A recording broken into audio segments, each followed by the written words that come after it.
bisa muncul hanya dengan Allah menggunakan fi'il mudhari'. Nanti Anda bedakan begitu giliran siang Allah menggunakan fi'il madhi. Kenapa? Gelap kayak apapun, begitu matahari keluar, ada gelap yang tersisa? Nggak ada. Di siang hari nggak ada berkas malamnya. Begitu muncul the day, nahar, ada kamu lihat, ini sisa 5 bengi, nggak ada, gelap semuanya. Gelap semuanya. Kalaupun gelap semuanya, terang semuanya. Kalaupun ada yang gelap, itu bukan karena sisa malam hari. Mungkin karena ada kabut atau ada awan, tapi dia tidak mengindikasikan bagian dari malam yang kemudian menutupi atau masih tersisa di siang hari. Ya. Dan terjadinya langsung kalau ada cahaya itu. Begitu ada gelap, cahaya itu datang, maka cahaya itu menghilangkan kegelapan seketika itu juga. Dan itu Allah menggunakan fi'il madhi. Pasti sifatnya tidak gradual, ya, nggak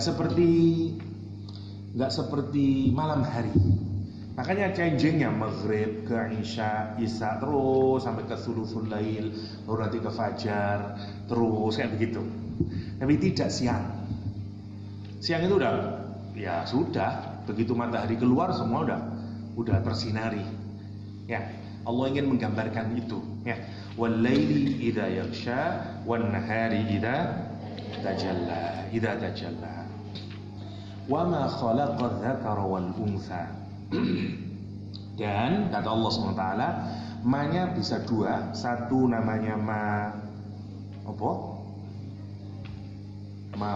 mausul atau ma masdariyah, ya. Kalau ma-nya mausul, apa zat yang kayak apa itu yang bisa menciptakan khalaqadz dzakara wal untha, yang menciptakan az-zakar laki-laki sama al-untha. Makasih Mas. Atau kekuatan yang kayak apa? Mas, matur nuwun. Ya. Untuk menunjukkan kualitas dari pencipta. Ini ya, ma itu dipakai untuk menunjukkan kualitas. Bedanya dengan man. Misalnya kalau saya tanya gini, who is he? Misalnya, saya ada seorang di sini misalnya, dia namanya Abdullah. Saya tanya, who is he? Kalau saya pakai who, ya, pakai man, maknanya siapa dia? Abdullah. Jawabannya gitu. Tapi kalau saya tanya what is he? Oh, boleh nih. Engineer dia. Nah, saya tanya kualitas. Ya, sama dengan bahasa Inggris sebenarnya. Ma itu dipakai untuk menunjukkan kualitas. Bukan berarti kok benda ya. Misalnya surat Al-Kafirun, qul ya ayyuhal kafirun la a'budu ma ta'budun wala antum 'abiduna ma a'bud. Berarti Tuhan itu kok emam Ustaz ya? Oh, enggak eman.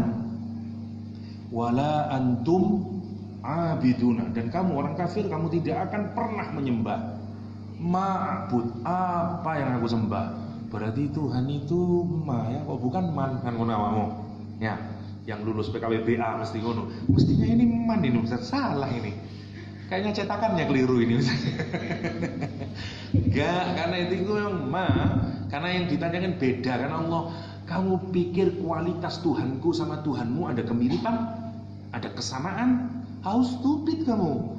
Betapa bodohnya kamu. Kualitas Tuhan yang kamu sembah tidak akan pernah sama dengan kualitas Tuhan yang kamu sembah. Karena itu kita nggak bisa. Tawaranmu untuk 1 tahun menjadi orang mukmin dan 1 tahun kemudian menjadi orang kafir, karena kemudian join, nggak bisa. Ma ta'budun, kata ma'bud, kata wala antum 'abiduna ma a'bud. Kan begitu ceritanya. Karena itu memang dipakai ma, karena ingin menunjukkan kualitas. Gak ada bedanya. Kalau kamu mau sharing, ya harus comparable, bisa di-compare. Kalau tidak comparable, ya apa kamu kasih itu? Misalnya kamu mau mudharabah, mau bisnis sama temanmu, kamu punya modal 1 miliar, yang satu punya modal 100.000. Nanti sama ya, gajinya 50-50. Yang kamu mau kamu, ya dah? Goblok awakmu yang mana lah? Itu yang dilakukan oleh orang kafir ya. Orang kafir datang ke Rasulullah SAW karena dia sudah hampir sumpek mikirin dakwah Nabi yang terus berkembang, dibunuh nggak bisa, disakitin sahabatnya terus berkembang. Akhirnya mikirnya dia gitu, oke lah Muhammad, kita make a deal aja lah, kata dia. Setahun kami akan menjadi Muslim, setahun berikutnya you jadi orang kafir. Kan enak sudah. Ya, win-win solution. Turun ayat itu, qul ya ayyuhal kafirun la a'budu ma ta'budun wala antum 'abiduna ma a'bud. Itu maknanya. Jadi ma untuk menunjukkan quality. Nah, sama dengan penciptaan, wa ma khalaqadz dzakara kal untha inna sa'yakum lasyatta. Sekarang perhatikan. Allah menunjukkan hubungan antara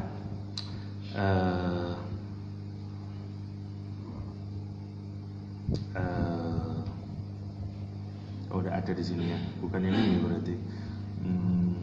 Kalau Anda lihat di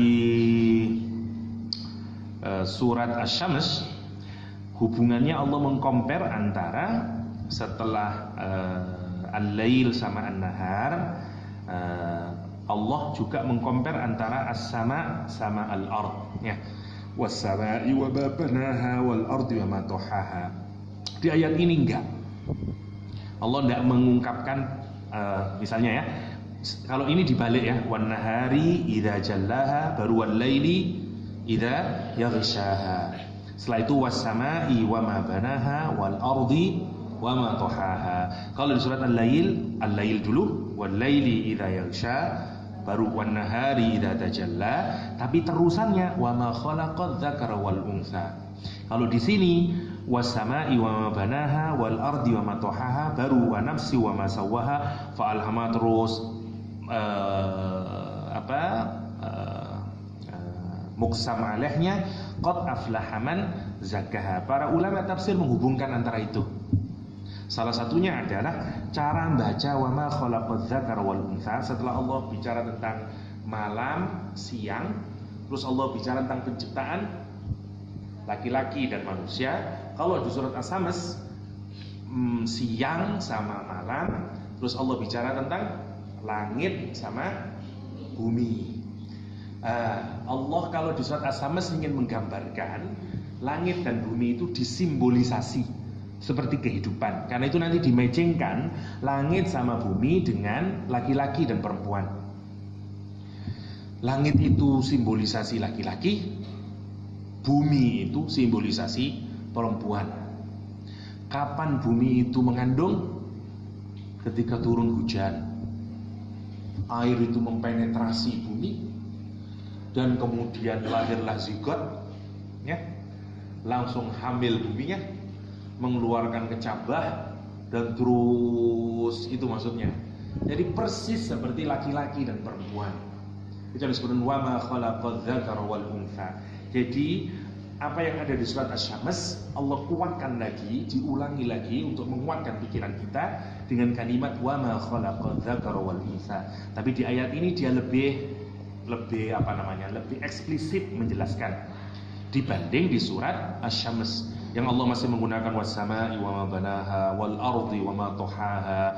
Baru setelah itu Allah wa nafsi wa ma sawwaha. Ya, baru nanti muncul diri itu ya, dari hubungan antara langit dan bumi ya.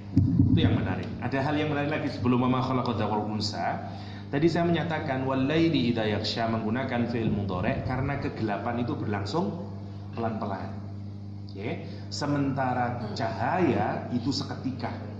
Begitu ada cahaya semua kegelapan menghilang. Bedanya dengan kegelapan adalah cahaya itu tidak mudah dihilangkan. Dia masih tersisa pelan-pelan, bahkan kalau purnama dia masih tetap ada. Kata para ulama, salah satu hikmahnya adalah dosa yang biasanya disimbolkan dalam Al-Quranul Karim sebagai kegelapan juga sifatnya gradual. Orang itu kalau dosa nggak bisa tiba-tiba jadi pengkhianat, jadi mu'tadin asim, nggak bisa. Dosa itu juga pelan-pelan. Ya, Anda mulai dari kejahatan yang kecil, masih zikir ke Allah, masih mau tobat, terusin aja. Terus naik nanti jadi fasik jadi terus fajir terus hati terus terus sampai jadi munafik, sampai jadi kafir, sampai kayak begitu. Seperti kegelapan itu, seperti berubahnya dari maghrib ke isya, isya terus sampai tidak dengan cahaya. Segelap apapun orang, begitu dia dapat cahayanya Allah, dia stop semuanya. Sebagaimana Umar bin Khattab. Ya, karena itu lihat menarik indahnya Quran. Begitu al-lail dia pakai fi'il mudhari', begitu wan-nahar dia pakai fi'il madhi. Sama Al-Quran menggambarkan, kemarin kita bicara surat Al-Munafikun. Kata Al-Quranul Karim, kenapa orang jadi munafik? Dzalika bi'annahum amanu tsumma kafaru. Ya tak? Karena mereka iman terus kufur, iman, kufur, iman, kufur. Maksudnya dia punya iman tapi dia maksiat. Terus kufur Allah pelan-pelan, kayak orang berenang. Kamu kalau berenang tapi nggak bisa berenang, nyembul, nyungsep lagi, nyembul lagi, nyungsep lagi. Pelan-pelan saya tanya, ujungnya di mana? Di dasar, karena nyembul untuk lagi, nyembul untuk lagi, mati, menyesal udah. Kayak begitu maksiat itu. Kalau kamu punya iman, terus kamu lakukan itu, dzalika bi'annahum amanu tsumma kafaru, terus nanti akan gitu. Apa akibatnya kata Allah? Fatubi'a ala qulubihim, distempel hati, ditutup hatinya. Fahum la yafqahun, dan dia tidak sadar kalau hatinya ketutup. Dia merasa masih punya iman, tapi sebenarnya dia bukan orang beriman. Dia munafik. Menarik ya. Jadi ada orang yang jadi munafik nggak sadar kalau dia munafik. Dia merasa seorang mukmin, KTP saya muslim, saya syahadat, tapi sebenarnya yang menurut Allah dalam hatimu sudah nggak ada iman. Itu yang bahaya, Rek, karena nanti berubahnya pelan-pelan. Sama seperti Allah menjelaskan wal-laili idza yaghsha, dia pelan-pelan. Indah sekali Al-Quran menggambarkannya. Jadi tidak bisa, karena itu digambarkan kalla bal rona ala qulubihim. Pertama ada nuqtatun sauda, terus diteruskan bintik hitam satu, bintik terus. Kalau diterusin jadi karatan, tertutup terus hatinya, nggak ada satupun terus bintik cahaya. Tapi dia slowly and gradually, pelan-pelan kayak begitu. Indah sekali Al-Quran menggambarkan wal-laili idza yaghsha wan-nahari idza tajalla. Dan itu sebenarnya pergerakan kita. Allah sekarang menggambarkan untuk dipikirkan, ya. Gimana malam itu kalau bergerak pelan-pelan dia menutupi, ya. Dan hati-hati, ada saatnya di mana nanti semuanya gelap gulita. Itu bulannya bisa hilang pelan-pelan. Anda perhatikan, ya. Ada orang yang masih tetap punya iman. Ada orang yang maksiat nanti hilang semuanya karena bulannya sudah bulan sabit, habis hilal tanggal 1 tidak kelihatan, sedikit sekali. Ya, menarik Allah menggambarkan. Sebenarnya mau gambarin apa? Kalau iman sempurna berarti ada apa berarti? Kalau gambarannya, iman digambarkan apa berarti kalau di ayat ini? Simbolisasinya apa? Simbolisasinya apa iman itu? Bulan. Cahayanya apa? Asyams, matahari. Matahari itu semuanya, pokoknya urusan iman, Islam dan segala macam. Islam itu menggunakan cahaya sebagai simbol, ya. Karena itu misalnya di surat Asyams Allah menggambarkan wasyamsi. Kenapa? Karena intinya nanti Allah bicara tentang hati kita. Wasyamsi wa duhaha, makanya senternya tetap ke hati. Wasyamsi wa duhaha wal qamari idza talaha wan nahari idza jallaha wal laili idza yaghshaha was sami'i wa banaha wal ardi ma tahaha. Semuanya ke mana? Matahari. Baru ujungnya apa? Qad aflaha man zakkaha. Bersihin apa? Bukan matahari sekarang, bersihin hatinya. Yang hati itu seperti matahari. Terus kayak begitu. Qad khaba man dassaha. Sama nanti ada waktunya. Ya. Masya Allah, kalau kamu pikirkan menarik, indah banget, ya. Lihat, Allah menggambarkannya qamar, ya. Meskipun di malam hari dia tetap bisa bercahaya. Saat gelap, matahari, bulan itu tetap mengeluarkan cahaya. Asal apa dia? Asal dia mengikuti matahari. Ya, kamu itu mau diletakin dimanapun, asal kamu mengikuti kata hatimu. Ngikutin Al-Quran, ya, mengikuti Asy-Syams, ngikutin Samsul Ma'arif, ya. Tetap aja kamu bersinar, hatta diletakin di mana. Itu maksudnya. Ya. Wan nahari itu puncaknya. Ya. Mulai Allah menggambarkan wasyamsi wa duhaha, berubah semuanya. Wal qamari idza talaha, dan kamu akan diikuti makin banyak, makin banyak, makin banyak. Yang ngambil manfaat makin banyak. Indah sekali ayat ini. Indah sekali, ya. Oke. Kita belum menggambarkan syams, tapi kita masuk ke sini dulu. Wal laili idza yaghsha wan nahari idza tajalla. Persis gambaran orang munafik yang digambarkan Al-Qur'anul Karim, ya. Karena dia pelan-pelan kan itu kita yang harus hati-hati. Ya. Gini, maksudnya amanu sama kafaru untuk konteks kita itu seperti gini, seperti lihat di dalam Al-Qur'an misalnya ada kalimat begini. Udkhulu fis silmi kafah wala fala tattabi'u khutuwatish syaitan. Berarti apa khutuwatish syaitan itu? Masuklah kalian ke dalam kepasrahan total kepada Allah Subhanahu wa taala secara sempurna. Dan jangan ikuti langkah-langkah setan. Berarti langkah setan apa? Apa logikanya ya Allah? Suruh masuk ke dalam Islam secara sempurna dan jangan ikuti langkah setan. Langkah setannya berarti apa? Berarti tidak masuk ke dalam Islam secara sempurna. Menurut wong perintahnya udkhulu fis silmi kafah fala tattabi'u khutuwatish syaitan. Berarti khutuwat syaitan itu adalah tidak menjalankan Islam secara sempurna. Enggak mau Islam secara sempurna. Gini ya. Kamu mengira setan itu kalau menggiring kita kepada maksiat kepada Allah, maunya itu langsung kita kufur atau maunya kita melaksanakan kesalahan yang oke, pelan-pelan aja lah. Yang kecil dulu. Yang mana yang dimau setan? Yang kecil. Setan itu sangat sabar dalam hal menyesatkan kita. Ya, dia itu kalau menyesatkan orang tidak terburu-buru, dia kalem, dia tahu sifat kita gini ya. Karena bagi orang yang sudah beriman, punya cahaya, dia susah. Dia tahu ini haram, ini halal. Dia godanya tidak ada di situ. Tidak dibilang masuk Kristen aja, kufur aja sama Allah. Nah gitu caranya. Caranya itu dia dibikin kita ini nggak menerima ajaran Islam sedikit aja. It's okay. Nah itu yang bahaya. Itu nanti melahirkan kemunafikan dan puncaknya nanti hilang Islam. Nah gini contohnya ya. Beda antara orang yang menerima Islam 100% tapi dia maksiat. Satu. Yang satu, orang menerima Islam 80%, 20% dia tidak terima. Lah ini peluangnya setan. Gini maksud saya, kamu nerima semua aturan, tapi giliran untuk berjilbab, Ustaz, saya sih percaya bahwa jilbab itu aturan Allah. Tapi gimana Ustaz, kerjaan saya itu menuntut saya untuk, tapi kalau saya buka jilbab, saya dipecat sama Surya Paloh. Jadi daripada saya ini tidak kerja dan segala macam, saya tetap. Itu namanya yang nomor satu. You tetap Muslim kayak begitu itu. Cuman mudhib, cuman bermaksiat kepada Allah gitu.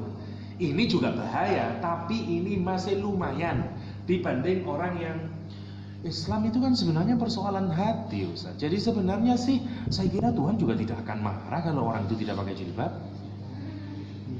Mana yang lebih bahaya? Yang sini, yang nomor loro. Itu bibit munafik namanya. Pelan-pelan itu kamu merasa it's okay. Mungkin dianya masih jilbaban. Tapi saya pakai jilbab karena ya gimana ini peraturan. Tapi sih sebenarnya sih menurut saya sih jilbab itu bukan aturan agama lah. Tuhan itu masa sih ngurusin urusan penampilan zahir kita. Tuhan kan melihat hati kita. Agama itu kan persoalan batiniah. Lah, ngono-ngono bahaya rek. Ngono. Itu caranya, langkah setan itu begitu. Khutuwat syaitan. Saya nggak pacaran. Saya cuman misalnya ya, nanti gambarin Al-Qur'anul Karim. Kata Allah SWT, ciri wanita yang solihah itu salah satunya apa? Wal hafizat, ya apa ya Pak? Yang ar-rijalu qawwamuna 'alan nisa bima faddalallahu ba'dhum 'ala ba'd wa bima anfaqu. Terus wal qanitat, apa terusannya? Jumatil ya, Jumatil. Wal hafizat terus ya apa? Lil ghaibi bima hafizallah. Ya, mana ya? Dan orang perempuan yang menjaga lil ghaib. Salah satu maknanya adalah, ada banyak maknanya. Salah satu maknanya adalah saat suamimu nggak ada, kamu menjaga dirimu. Jaga apa? Satu, jaga kehormatanmu, jaga macam-macam. Salah satu misalnya jaga kehormatan itu adalah kamu tidak menampilkan auratmu. Paling makna yang paling kasar adalah tidak selingkuh dengan pasangan yang lain. Sampai ke yang paling kecil, saya nggak ngapa-ngapain, cuman saya WA-an aja, nggak ada hubungan apa-apa. Teman saya dulu waktu kuliah, enggak, cuman tanya kabar. Itu juga wal hafizatu lil ghaib. Nah, kalau kamu tipe perempuan muslimah, once kamu menikah, you nggak mau lagi. Mau berupa teks, berupa ucapan, berupa telepon, berupa apapun. Itu namanya wal hafizatu lil ghaib bima hafizallah. Itu maksudnya. Jadi ada orang yang gitu, saya nggak selingkuh kok, enggak, saya nggak punya, saya nggak ada apa-apa, Ustaz, cuman namanya pertemanan. Kalau kamu masih oke dengan begitu, belum masuk kategori surat An-Nisa itu. Hati-hati gitu itu deh, macam-macam. Setan itu pelan. Kamu kira ini grup dulu S1 jurusan sastra Arab yang diomongin tentang perkembangan bahasa, Ustaz. Tapi beda, temanmu sudah menikah, kamu sudah menikah. Once suatu hari kamu punya masalah dengan suamimu, jadilah terus kamu ngobrol, gimana kabarmu ya. Gimana keluarganya? Kamu diam, gak jawab. Kau tuh benar jawab, ada masalah ya? Setan itu mancingnya pinter, pelan, dia pelan, terus gitu. Sampai kemudian kamu mulai ember, kamu ceritakan, dan mulai kamu lihat suami sama istri itu apa kata Al-Quran? Hunna libasul lakum. Saya tanya, kamu kapan beli pakaian? Kapan kamu memilih untuk membeli pakaian? Maksud saya milih pakaian yang ini, bukan pakaian itu. Untuk apa? Satu, jika ukurannya pas, ya. Kalau kedodoran sedikit, nah dia nak matching sama saya, Ustaz. Dua, kalau kekecilan dia tidak bagus, karena dia tidak menutupi aurat saya. Suami dan istri itu digambarin kayak pakaian itu loh, Rek. Yang pas nutupin kamu, yang enak ke kamu, yang kamu tidak sumuk, yang kamu tidak, dan segala macamnya. Dia mampu menutupi auratmu dan segala macamnya. Once you mulai ke istrimu, ke grup WA-nya, itu sudah tidak wal hafizat, sudah tidak hafizat, gitu maksudnya. Nah, itu pelan, itu yang digambarin dengan walail, hati-hati. Pokoknya kalau sudah mulai kepingin maksiat, ingatlah ayat ini, walaili idza yaghsha. Ujungnya nanti lail, ujungnya itu. Tapi dia pelan-pelan. Yang ditutupi adalah hatimu. Ingatlah ketika kegelapan menutupi, dia menutupi pelan-pelan. It covering up, slowly kayak begitu. Itu yang digambarkan Al-Quran Karim. Menurut saya itu indah banget ayat ini. Dan dipikir-pikirin, lah yo kok iso kayak ngono pengirannya. Ngono iso. Jadi Allah itu menggambarkan fenomena alam, terus kamu hubungkan ke dalam dirimu. Karena itu kalau dalam filsafat dahulu kala ada hubungan antara mikrokosmos sama makrokosmos. Alam semesta ini dengan dirimu. Perhatikan itu. Nanti kalau kamu malam sendirian atau kamu malam, lihatlah keluar itu. Tontonan pergerakan malam itu, ya Allah. Mojo wal laili idza yaghsha. Ngono. Ya. Berubah itu pelan-pelan. Kamu mungkin menyangka masih oke, Ustaz, karena periodenya masih maghrib. Terus lah isya. Terusin aja nanti, sampai kamu jam 12, udah gelap gulita itu. Terus lah enggak sulusul lail kamu. Begitu nanti kan. Itu yang disebut dengan wal laili idza yaghsha. Nah, Allah sekarang membedain. Tapi yang menarik, kalau kamu sudah merasa punya maksiat, coba bayangin, sekarang tidak ada warna hari tatajalla. Putus asa dalam. Udah Ustaz, saya gak nyali neraka. Udah banyak maksiat yang saya lakuin. Kamu kayaknya give up melihat hidupmu, melihat jeleknya dosa-dosa yang dilakukan, ya dah. Allah ngasih kalimat selanjutnya, wan nahari idza tajalla. Segelap apapun seseorang, begitu sudah ada matahari, dia dapat hidayah, buyar semuanya. Satu sisi kamu harus hati-hati, tapi juga kamu tidak boleh give up. Nanti kamu akan ketemu dengan orang-orang yang banyak dosa, dan kamu akan, dia minta nasihat dalam hati mungkin, ya orang kayak begini ya, apa bisa dia diampuni oleh Allah misalnya. Ingatlah ayat wan nahari idza tajalla. Nanti kalau sudah ada, berubah semuanya. Seperti tukang sihirnya Firaun. Siapa yang menyangka orang pertama kali yang beriman kepada Nabi Musa alaihissalam adalah tukang sihir? Coba bayangin, dari perspektif apa kamu menyangka tukang sihir itu akan orang beriman pertama kali? Tukang sihir di zaman Firaun adalah orang paling buruk pada zamannya. Orang mendapat uang, gaji dari menipu orang lain. Kurang buruk apa? Coba bayangin. Tukang sihir pekerjaannya menipu orang. Dan dia menipu, dia dapat uang banyak, statusnya tertinggi. Hal yang paling dihormati di Mesir saat itu, ya selain Fir'aun tentu saja, tukang sihir. Ibaratnya semua orang itu kepingin profesinya menjadi tukang sihir. Dia menjadi profesi yang keren zaman dahulu kan, tukang sihir itu. Ibarat ibu punya anak, cita-citanya jadi tukang sihir ya lah. Ya, gambar ngono. Karena itu masif di zamannya Fir'aun. Kira-kira begitu. Ya, lah orangnya buruk. Dan waktu dia melawan Musa alaihissalam, dia minta gaji sama Fir'aun. Saking buruknya. Nanti dia bilang, kalau saya menang, saya dapat apa? Dia minta uang sama Fir'aun. Padahal dulu gak ada orang minta barter itu kepada Fir'aun. Gak ada yang berani. Fir'aun memutuskan, Fir'aun bisa bunuh orang, tapi tidak untuk tukang sihir, karena dia tahu Fir'aun sedang terpepet. Makanya dia minta. Tapi yang menarik, begitu dia terpapar oleh cahaya, kegelapan yang menyelimuti dia, segelap itu pun tukang sihir, iman dia. Sampai ditantang oleh Fir'aun, kamu beriman, tak potong kakimu, tak potong tanganmu. Dia bilang, faqdi, silakan kamu lakukan. Kata dia, ini cuma hukuman dunia, daripada saya nanti nyungsep di akhirat, do it. Bayangin, sesekuat itu lah imannya. Itu disebut dengan wan nahari idza tajalla. Ya, faqdi ma anta qad, ya, nuqtadi hadil hayatud dunya, kata dia. Lakuin. Ya. Ini cuman hukuman yang ada di dunia. Karena dia sekarang yakin, apalagi nanti kalau saya tidak beriman, saya akan dapat hukuman di akhirat. Bisa sekencang itu imannya. Kalau Anda perhatikan, itu yang disebut dengan wan nahari idza tajalla. Lah, itu gambaran qasamnya Allah. Allah bersumpah dengan dua waktu itu. Untuk apa? Untuk ngingatin kita. Allah nyiptain dua, namanya laki-laki, yang kedua perempuan. Semua dikasih, memang beda seperti badannya lain sama an-nahar. Memang beda dua-duanya. Kromosomnya beda, nyata. Yang satu YY, yang satu XY, ya. Beda. Nyanyinya aja beda, YY, yang sini XY, lo beda. Ya. Memang beda, semuanya beda. Ada perbedaan.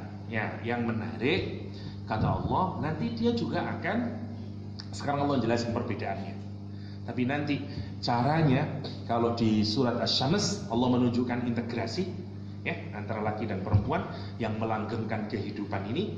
Di ayat ini tidak, Allah cuma menyatakan wa ma khalaqal dzakara wal unsa. Kata Allah SWT, inna sa'yakum lasyatta. Sekarang itu jawab qasamnya. Ya.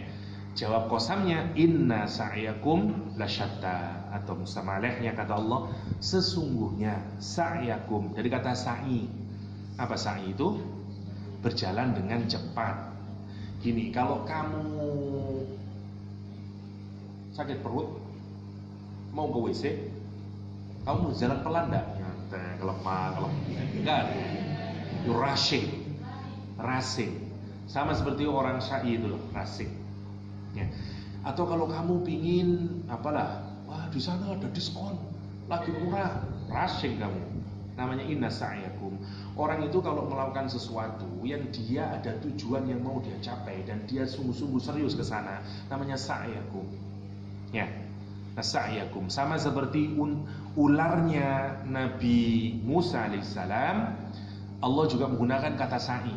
Ular enggak ada yang kelemar gini apa ya, itu gambarannya bukan ular yang kelemar-kelemar. Hayyatun tas'a. Ya. Dilemparin oleh Nabi Musa asahnya, begitu tiba fa idza hiya hayyatun tas'a. Dumadaan itu fa idza hiya asahnya itu jadi apa? Hayyatun tas'a. Jadi ular piton besar yang ngene-ngene. Sekarang kalau di sini ada ular, kalau dia diem tok kamu lari? Lah, ya lari. Enggak lari kamu.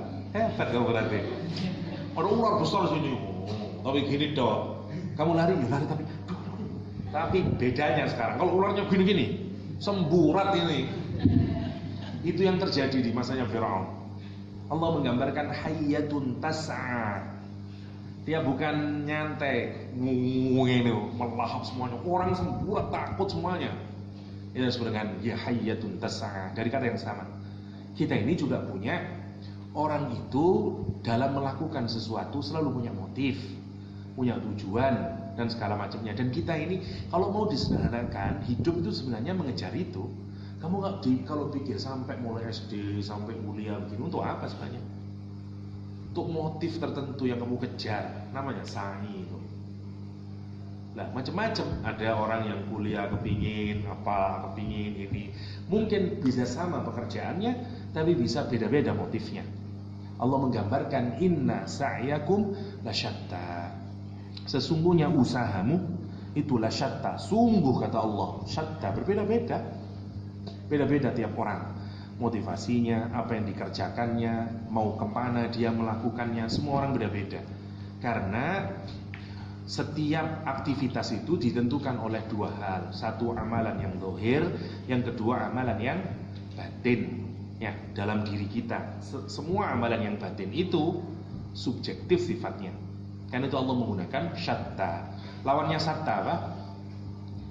Syatta. Kalau suka syadid atau syatta, lawannya kalau orang habis akad nikah itu loh, Allahumma alif ta'lif ya baina qulubi wa kama allafta baina kan ya.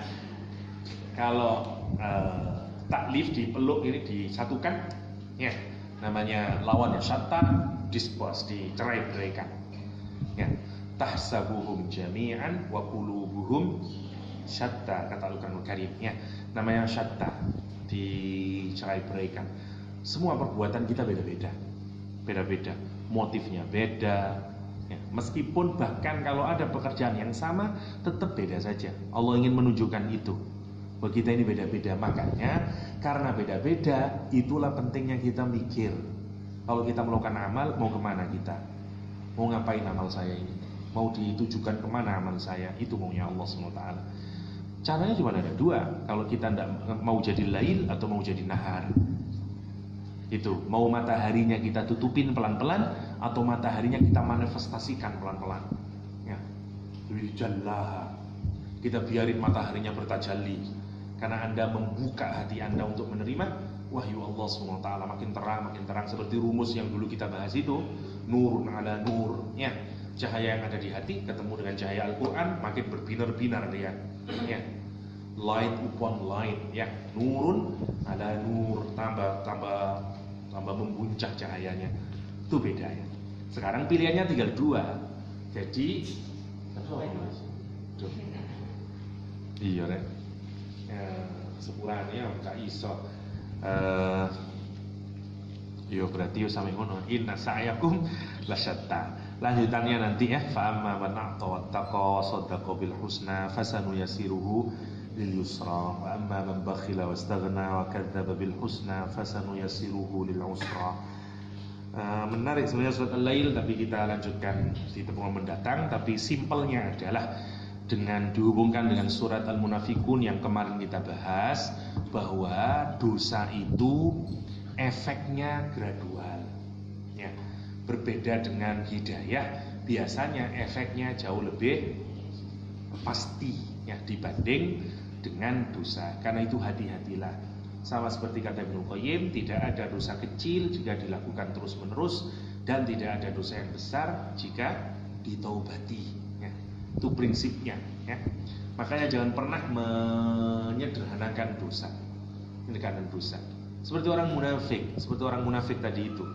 Ya, summa kafaru. Karena itu harus hati-hati kita semua orang munafik. Ya. Terutama dalam hal agama. Allah menggambarkan secara menarik terakhir, ya.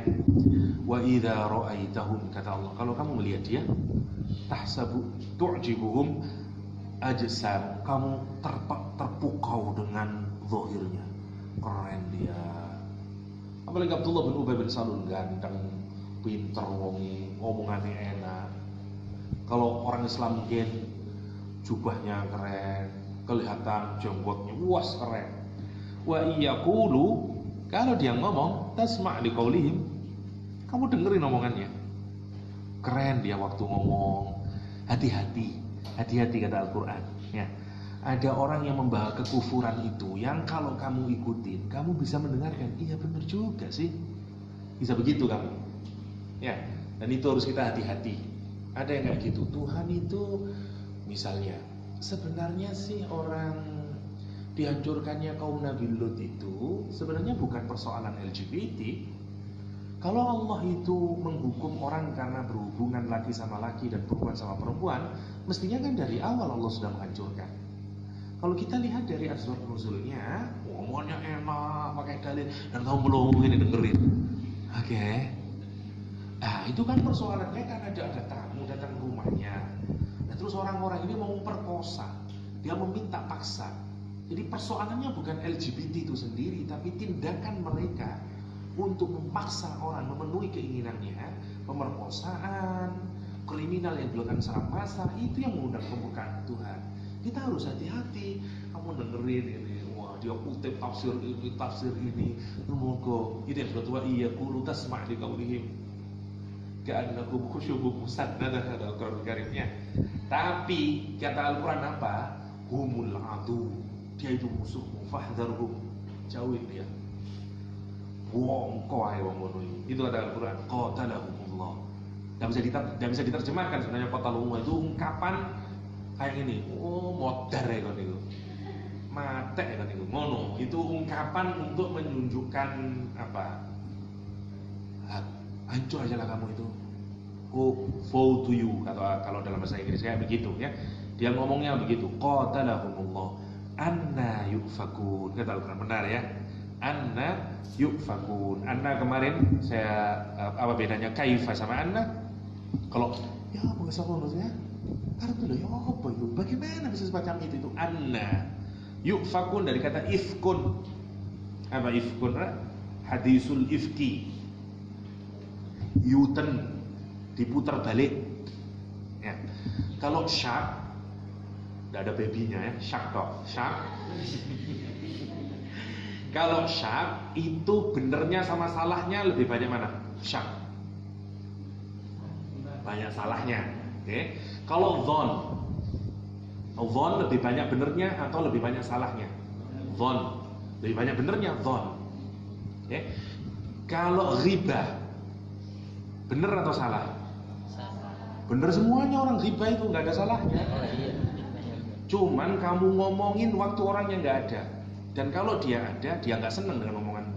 Tapi bener, payahnya itu loh gendut itu, paling seneng mangan. Kalau segala macam, bener yang kamu ungkapin, tidak ada salahnya. Namanya riba. Oke? Kalau fitnah atau buhtan, salah semuanya. Benar ya bahasa Arab. Kalau salah semuanya fitnah, benar semuanya riba. Ya. Nah, kalau ifkun beda lagi. Kalau ifkun itu kamu putar balik. Mestinya ke sini, kamu putar ke sini. Mestinya ke sana, kamu muternya ke sini. Wong ini Aisyah jalan berdua gini karena ketinggalan rombongan, kamu putar dia selingkuh. Ifkun, makanya maknanya turning. Ya, you turning, ya. Di upside down, kamu rubah, kamu balik, namanya ifkun. Yufakun, kata Al-Quran, anna yufakun, dia ini sudah dapat iman, kok iso terus balik dari kufur itu? Anna yufakun, kok iso?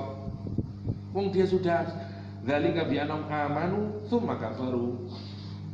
Itu bagi orang yang ngerti iman, kok iso ya? Dan maksiatnya orang itu kalau imannya bener ya gitu kan. Kan kok iso zina? Tekondi. Bagaimana kamu bisa minum minuman keras itu? Bagaimana kamu tidak bisa sholat itu kan? Coba kalau kamu orang soleh, tidak enak kabeh itu tidak sholat. Terus sholat isya itu tidak enak kabeh. Lah mari sholat alhamdulillah, kita ngerasani wis mari sholat. Berarti lek koyo ngono sholat lumayan lah.